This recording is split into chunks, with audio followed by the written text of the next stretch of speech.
بسم اللہ الرحمن الرحیم۔ السلام علیکم ورحمۃ اللہ وبرکاتہ۔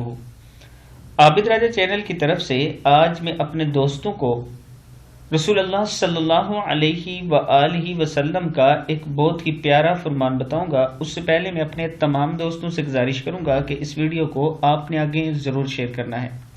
تو شروع کرتے ہیں۔ بسم اللہ الرحمن الرحیم۔ نبی اکرم صلی اللہ علیہ وآلہ وسلم نے فرمایا، میں نے رات خواب میں دو آدمی دیکھے جو میرے پاس آئے، پھر وہ مجھے لے کر ایک درخت پر چڑھے اور اس کے بعد مجھے ایک ایسے مکان میں لے گئے جو نہایت خوبصورت اور بڑا پاکیزہ تھا۔ ایسا خوبصورت مکان میں نے کبھی نہیں دیکھا تھا۔ ان دونوں نے کہا کہ یہ گھر شہیدوں کا ہے۔ کتاب کا حوالہ یہ نیچے موجود ہے، آپ دیکھ سکتے ہیں۔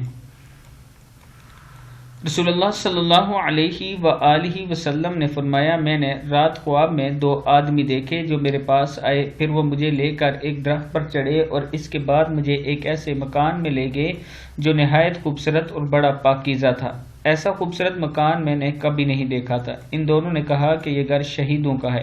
کتاب کا حوالہ یہ نیچے موجود ہے، آپ دیکھ سکتے ہیں۔ السلام علیکم ورحمۃ اللہ